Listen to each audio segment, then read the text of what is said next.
Hello and welcome to the Chaos to Calm podcast, episode number 75. I am Sarah, the perimenopause naturopath, your guide through this journey of perimenopause. So, if you're over 40 and feeling like your changing hormones are hijacking your mood, your energy, and weight, and you'd like to change that in a holistic way, then this is the place for you, my friend, because each episode I share with you my views on what is happening in your body, why you're feeling the way you are, and what you can do about it, how you can change that with actionable advice to help you move from chaos to calm and feel more comfortable in your body. Thank you for joining me. Let's get into it. So, as the year winds down, I've been thinking a lot about how I want to feel heading into 2025, not just physically, but mentally and emotionally too. I know the holiday season is such a whirlwind. I was just talking with a client and she was feeling completely overwhelmed, really like a usual heavy workload as a full time paid work mum, plus the extra end of year stuff. Like she said, she's had something on every night this week. Plus, like this morning, she went and met someone at the end of the street to purchase secondhand textbooks for one of her children for next year. Like it's all happening. I know I don't have to tell you that because you're feeling it. I'm fortunate. Guess homeschool life, we do have some end of year stuff too, but also it's like just in the normal time when we do things.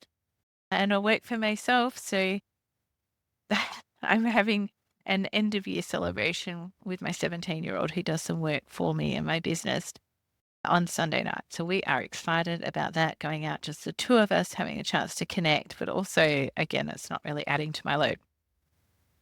Anything adding to my load today, which I'm probably going to regret, is going to see a scary movie tonight with my 14-year-old that I agreed to because I thought it was a different movie. Then when I Googled it, watched the trailer, I'm probably going to be regretting it when it comes time to sleeping tonight. Anyway, let's hope not. Apparently, Hugh Grant gives the performance of his life. So, like my friend says to me, she's taking her son as well. If worst comes to worst, we're just watching Hugh Grant all night. Is that it? I'm not going to go on the side quest about how Hollywood lets men age differently to women, but yeah, he is still a great actor and great to watch. Anyway, it's a whirlwind now. I know that, and it's easy to get swept up in everything. Carving out a little time for reflection. It doesn't have to be like right now. You might do it. You might be listening to this podcast episode in that week, the week where everyone loses track of time and what day it is, the one between Christmas and the New Year. Perfect time for reflecting. You're kind of just there and you're flipping around. So, yeah, it's a great way to do it. I love going into the new year thinking about what I want to take with me, and what I don't want to take with me there as well. But the reason I've been thinking about it now is because recently I found myself on the couch with my cup of tea. I realized that I'd been feeling really off, really tired and sluggish, and reflecting back and thinking about what had happened and some old habits, coping mechanisms with stress had sort of crept back in. And then I was stuck in a vicious cycle and they were making me feel a bit rubbish as well. So, like in the last 6 months or a bit longer than that, I've been really busy with my normal workload, but also creating and launching Perimeno Go. So also had a fair bit of procrastination around the creation of that. So then I ended up finding myself kind of launching it and creating things at the same time. And it was hectic and busy for a long period of time. I'm definitely over that hump of it now, and I'm getting ready to set it up so that Perimeno Go is available to you whenever you want to join it. You can join it. So that'll be in the new year. But I had taken to being up late, not reading at night, scrolling on my phone, having more gyms on Friday or Saturday night than I would normally. I was skipping the gym and stuff. So I really was buffering. I was trying to reduce my stress. I was self-comforting, like I know lots of you do. So recently I've talked a bit about that in the emotional eating and drinking podcast episode as well. But I was really seeking those dopamine hits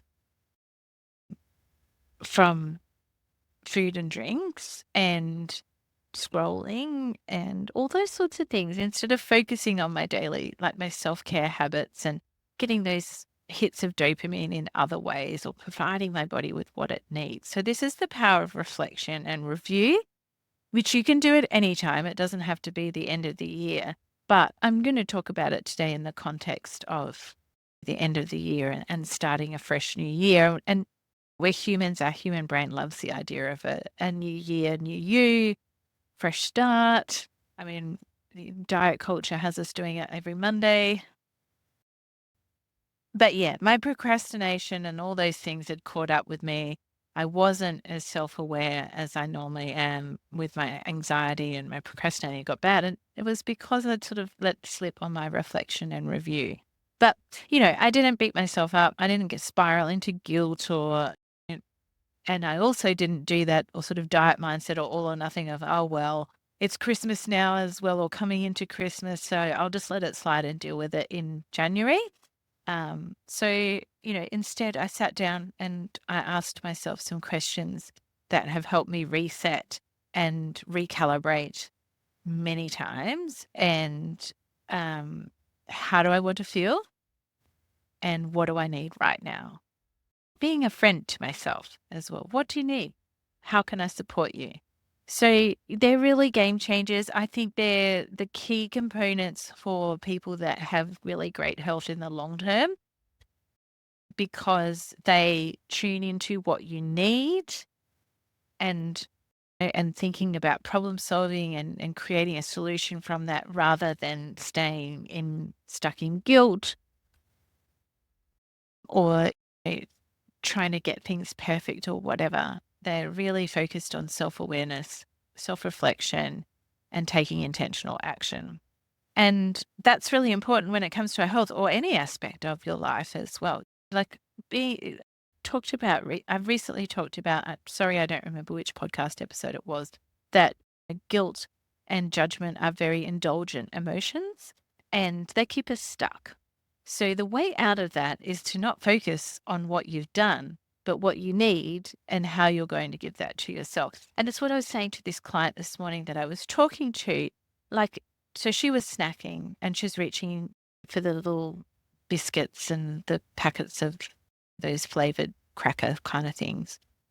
Thinking about rather than just mindlessly doing it. This is really about living mindfully, which is something that I have covered for my clients in Perimeno Go. And I cover with my one-to-one clients as well, like I did with this person this morning. It's about living with intention and mindfulness as well. And reflection is how we do that in our life. And I know it's uncomfortable and it's awkward and you don't always want to do it, but it's actually really crucial for your health and happiness in the short term and the long term as well. You don't need to make drastic changes. We don't need to sort of swipe everything off the table and start again. It's often just about tuning in and identifying what our bodies need and being really curious about that and then being creative and how do we provide that? And having that understanding of what your brain and what your body is telling you through these symptoms and messages is really important. And it's something that you hear me talking about it a lot because all of those symptoms that you feel, all those cravings, all of those things that are happening and those behaviors are telling you what your body needs. But we just have to tune into it because it's not necessarily those barbecue shapes or the chicken crimpies that you need. It's not the chocolate. It's not the wine. They're actually what your body's seeking is some neurotransmitter hits, some dopamine, some serotonin. There are happiness molecules, and that's what it's seeking. So reflection is really important part of that process and understanding it. So it's what I spend a lot of time talking with my clients about, and it's what's going to give you long-term health and happiness there as well, and reduce your stress as well. So yeah, combining that with your self-care hacks there as well. So yeah, for me, it was about prioritizing my sleep and going back to going to bed earlier, making sure the light is definitely switched off by 11 at the latest. not reading and putting my phone down before I even get in the bedroom, like turning it off and not looking at it again, and just reading to wind down there as well. So, as well as, yeah, I think that was the main things that I took out that I realized that I needed. And also, what I was doing was working all the time. So, I wasn't actually having that joy and connection time as well. So, what I tend to do is schedule something, playing cards with my kids or going for a walk with them or going to the gym with my husband after work, or I might be cooking dinner with them, whatever. So I can't keep working and then get lost in that vortex of time after dinner and end up going to bed at midnight or 1 o'clock because I've got a second wind and working away there as well. So today, this podcast episode is a really long intro.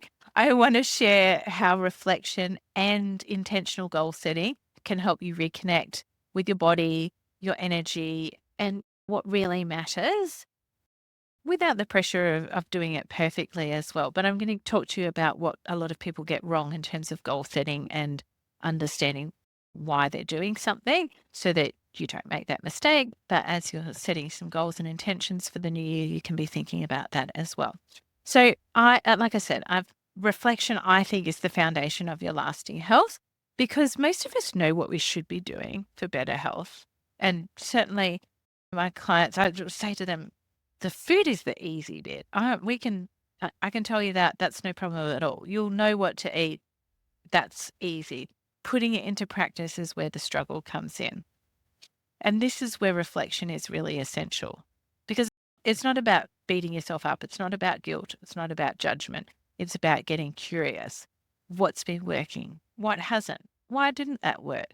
What got in the way of that? What went wrong? What would I do differently next time or in that situation next time? What habits are helping you feel your best and what ones are holding you back? This is not just end of year reflection. This is any time that you're trying to change your habits or behaviors. Reflection is your main tool. This is what you need to do. Is constantly check in with yourself and reflect and review what you've been doing, how it's been working, what you need to tweak and adjust with it there as well. I used to wake up every day with joint pain, foggy head, no energy. Mornings were like almost like a punishment. I needed coffee to get going. I would have multiple coffees to sort of get to a point of actually functioning as a human.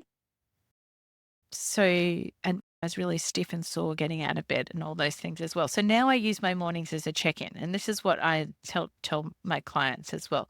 Pick a time of the day or an activity that you can gauge or use as a gauge. So mornings used to be really rubbish for me. I know if I wake up and I'm feeling not refreshed in my sleep or groggy or perhaps in pain, well, now I know what's contributing to that. Because once I adjusted what I was eating and what I was doing and sort of lost that weight, that 20 kilos that I lost, then I felt great in the mornings. So I had that marker or that barometer of, okay, so this is how I actually can feel in the morning. Even as a now 50-year-old woman, this is how I can feel. If I'm not feeling that way when I wake up in the morning, if I'm not waking up refreshed or ready to get out of bed, and then when I get out of bed, if I'm in pain, I'm reflecting and reviewing while I'm walking down the hall, going about my morning, making my breakfast and my pot of coffee and things like that. They're my check-in point, my natural reflection and review. I'll also do it a little bit in the evening as well when I hop into bed. How am I feeling? How was the day? What went well? What would I change up next time? I try not to overdo it in the evening because I try and do that reflection of the day before I'm in bed, because otherwise it can trigger your brain to just start racing away there as well. So I'm always reflecting and reviewing. It's just part of my day and what I do now. Tuning in, what do I need? What is my body telling me and what does it need? So I can adjust with compassion and love and kindness, not criticism and not judgment or guilt there at all. So like a classic Wine time is a great example here. Many of my clients, I had one I remember distinctly because she told me she needed it and she definitely wasn't going to be able to cut that out because it was her stress relief mechanism. Always a couple of wines or more at the end of the day, and then while she was getting dinner ready, like she deserved it, she'd earned it. But what I was to say, what I said to her was that it's not about the wine, it's actually the ritual. And this is the thing that addiction research has told us or shown us as well. It's not about the substance, it's actually just about the ritual. So the hit that, say, a drug user gets is not from the taking the drug itself, the hit of the actual drug hitting the bloodstream. It's about the ritual and the way they go about it. So for you, it might be that ritual of getting home from work, undo the bottle of wine, and sit down and have a drink. So what it actually needs is like in what I talked to this client about is the ritual of pausing and decompressing.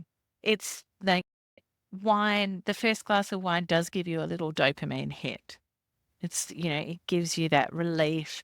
It gives you that sort of that short-term happiness molecule that dopamine is. So how do we harness those rituals, those habits, and still give you the pause and the decompression and the debrief of the day without the wine? It's not actually the wine that you need. You need to sit down and take a break and reset and have that sort of transition between coming home or from one task to the other. And our natural for lots of us, what we do is we rush in and rush out, rush on to the next thing. So part of this is reflecting and reviewing is actually also giving you time to pause between tasks and reset and rebalance before moving on. So for that client, we switched over to say soda water with lime, put your favorite playlist on in the background. She could have a dance if she wanted to, or she could sit and chat with her partner or someone else in the house to debrief her day, because that was the important component of it, was that debrief and that pause and decompression before she moved on to making dinner and all those other things. So, of course, she felt a whole lot better for not having a liver, not having to deal with all that alcohol. And now it was supporting her health rather than working against it there as well. So this is what reflection is all about, understanding what you need, like truly what you need, and finding ways to meet that need in a way that serves you. So what most people get wrong about goal setting is they either set goals that are too big or too vague. Like, I want to lose 10 kilos or I should exercise more. So they sound good or they're what we think we should do, but they kind of lack direction and they're not specific there as well. So instead of thinking like, oh, well, I need to get fit, let's think about it as more specific and actionable. So maybe I'll walk for 30 minutes 4 times a week, or I'll go to the gym to the body pump class twice a week, and I'll go on the elliptical trainer twice a week when I go there. So it's very concrete and specific. You're not chasing like an abstract ideal our brain loves specificity and it loves routine and rhythm as well. It functions for most of us best in that way. Even if it's not a very structured routine, that having a clear idea of what you're aiming for makes it more doable, more actionable for you. And you can also fit it into your life. So try and stretch yourself a little and make it too easy for yourself. But same as like if you know you need more sleep, like instead of just saying, oh, I need more sleep, that my goal is I'm going to sleep more, try like I'll be in bed by 10 p.m. at least 4 nights per week. Or I'll be in bed by 9:30 and read till 10 and lie out. Same with like I'm going to eat better. 2020, at the start of the year is notorious. We do those sorts of things. I'm going to eat better in 2025. Okay, so how does that look for you? Let's make it specific. Let's make it actionable. Maybe you'll add some veggies to your lunch every day. And it's the small actions really that build momentum, and that's what leads to lasting change. So I have this on my desk in front of it, this little saying, and it says, to make a change, start with a few minutes a day. And really what it is, the longest journey of 500 miles starts with a step.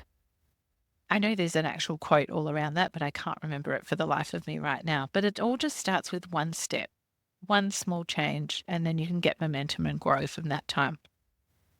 So that's what people get wrong about their goals, is they're too abstract, too vague. The other thing to think about as well is finding your why, because this is how you stay motivated.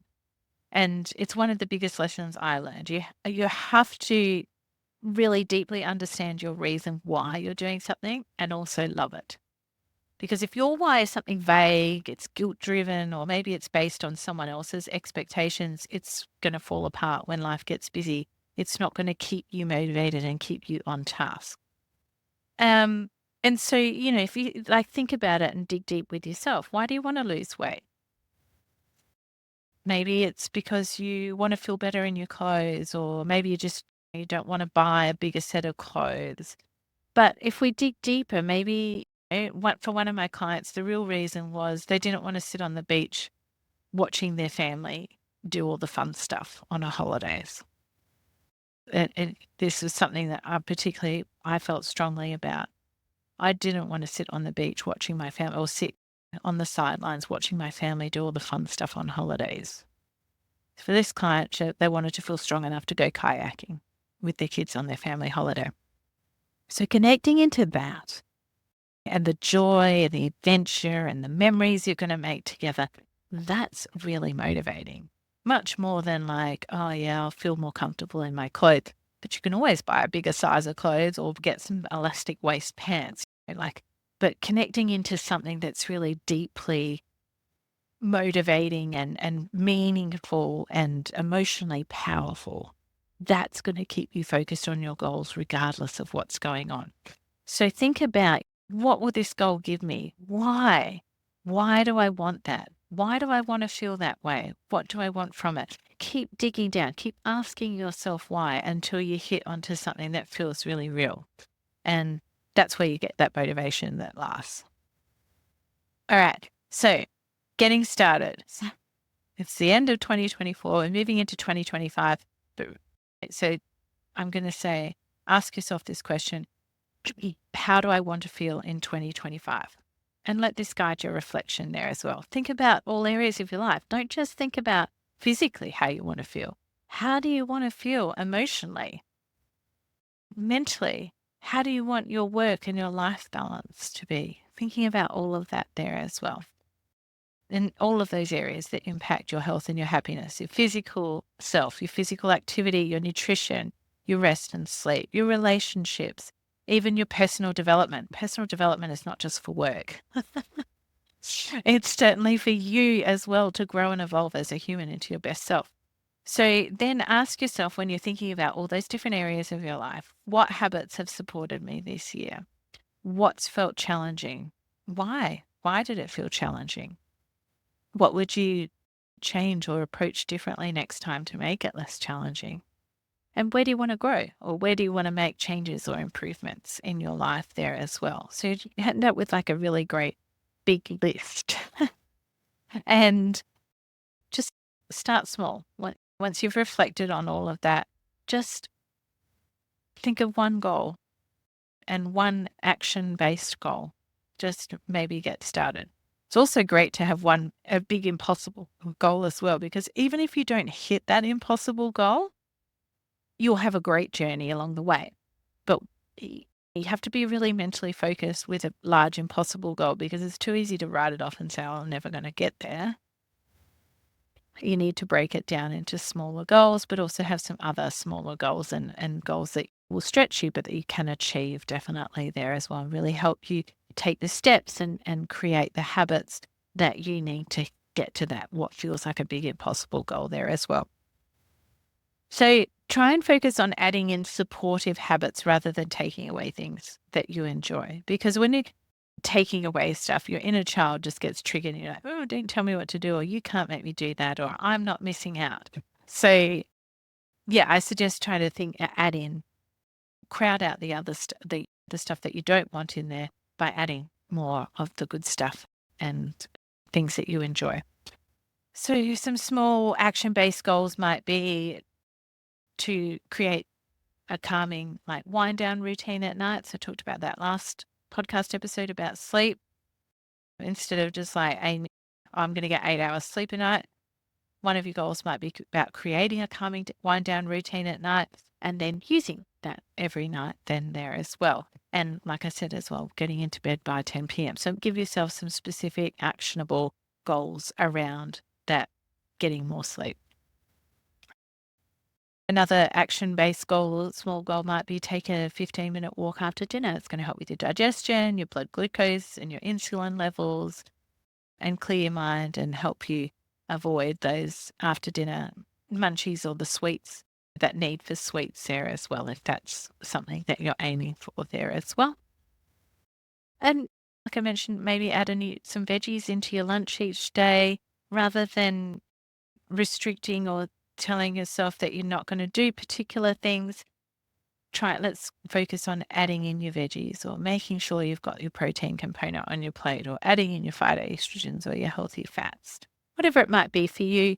And yeah, lots of other podcast episodes that I've got for you that will help you with that. I've got the perimenopause diet one and others there as well.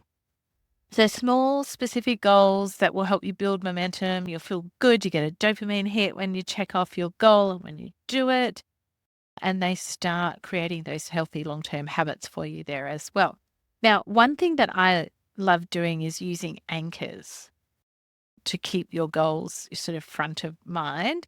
You create reminders of your goals in your daily environment. So they could be visual, sensory, written, or habit cues that connect you back to your intentions there. I had for a long time a bracelet that I got at a water temple in Bali, and that retreat to Bali was one of the first times I'd really prioritized myself and my self-care and my health. And it sort of started a snowball effect of looking after myself. So that reminded me how it felt when I focused on me and what my needs were. So I wore that for a long time and it broke. The other thing I have is a Balinese note in my purse that reminds me of that retreat and how that felt each time, how that felt when I looked after myself and cared for myself. So it reminds me to do my daily self-care habits that are part of my goals and part of the things that I do. Maybe you have a specific essential oil that you associate with your goals or that you're thinking about. Maybe it's like if you want to go kayaking down a river or at the beach with your family on a holiday, you might have like an ocean smelling blend essential oil that triggers that off for you there as well. Maybe you've got a quote that you keep on the fridge, or you've written your goal and it's around the house or on the mirror or wherever it might be. Or maybe you associate a favorite, like a song with one of your goals or something like that. So every time you hear it, you're thinking about your goal and you're excited and inspired to be working towards it. So anchors just help keep your goals visible and front of mind. And it can be like a gentle reset or reminder, especially when life feels chaotic. So something else to do before you dive into new goals and fresh start, all of that is like Boxing Day. It was all about my 10-year-old asked me, "What's Boxing Day, Mum? Why did they call it that?" It's about boxing up the old and clearing out the old, ready for the new and the new gifts or new year and all of that as well. So thinking about that for yourself as well before you get into new goals and the new year, fresh start, blah, blah, blah. Take a moment and clear some clutter. Again, that time between Christmas and New Year is perfect for it. And I'm not just talking about physical, I'm talking about emotionally and mentally as well. Maybe, declutter your kitchen. Maybe you simplify your calendar for the new year, reduce some activities or remove some activities and not overschedule yourself so much. Or maybe there'll be some habits or beliefs or thoughts that you get declutter and get rid of. And maybe it's going through your social media and unfollowing accounts that don't serve you or you don't feel good about when you see. We're all thinking about decluttering, create space for your life that you're building for the year ahead, and you're making way for you to meet your goals and get to your goals. So reflection, intentional goal setting, it's of course not about perfection or making more for you to do or more pressure, more workload. It's really about tuning into what matters, what you need, and meeting your needs with kindness and creating a life that really supports your well-being and creating a life that you love, that you don't need to escape from. You don't need to buffer or emotionally eat or drink to avoid feeling the feelings that come up from the life that you're living. And I think if I really hate the messaging around the new year, new you. It's very toxic. It's very damaging. But one thing, if it is going to bring you some time to reflect and thinking about what really matters and how to meet your needs with kindness and self compassion and love, then I'm all for that. I'm here for that. And I really want you to try and work and incorporate that reflection and that review and creating a life that supports your well-being and your health and your happiness there as well, because that's what it's all about, I think. That's why I do it. I know how good I can feel regardless of what my number age is. And that's what I want for myself and for everyone else around me, for the women that I work with. I want them to feel good. I want them to see what it's like to live a life that you deeply love and you don't need to escape from and you enjoy, because it's actually what you deserve. It is possible, but it takes commitment to yourself and to get that. And I think if we start thinking about a new year and a fresh start, let's make that fresh start be that we're committed to being kind to ourselves and loving on ourselves and meeting our needs, our physical and mental needs. Because that's the thing with perimenopause. It really shines a light where there's any imbalance and you'll get lots of symptoms. And you might think that maybe, or you get told a lot, I see that this messaging a lot, that we just need more hormones. But actually, I just firmly feel that like our hormones get out of balance when our life is out of balance. And I'm not just talking your female hormones, but all the other hormones in our body as well. So it's really about, if we're going to have new year, new you, let's have a new year with balance incorporated into it and love and kindness for ourselves and really enjoying life there as well. So, as I said, it's something I'm doing a lot with my clients. If you want some more guidance on your health journey and how, like, not just the food, like I said, the food's a really easy bit. I can teach you that, no problems at all.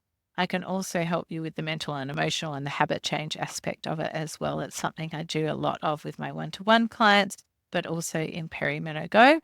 So you can join the wait list right now.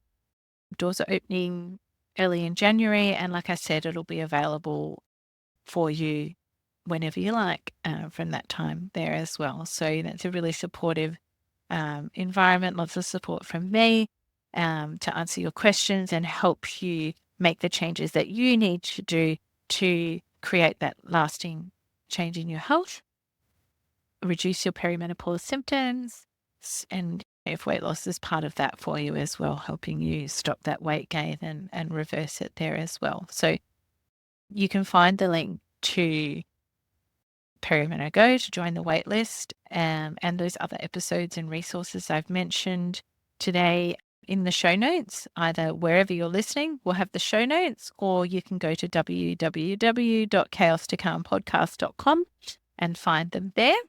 And while you're there, please, if you did enjoy the episode, please subscribe so you don't miss an update. And I'd also love it if you could leave a quick rating or review. That helps more women get shown the podcast and know that, and then learn that there's other options in perimenopause there as well. Of course, if you know someone who'd benefit from the content, please do share that with them.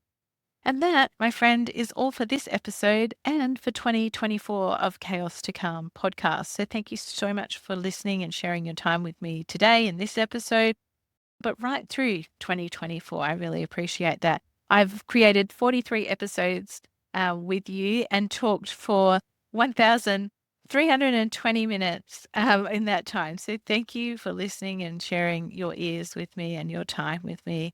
And I hope that you have gotten some tips and advice and some deeper understanding of what's going on in your body, what it needs through perimenopause and beyond.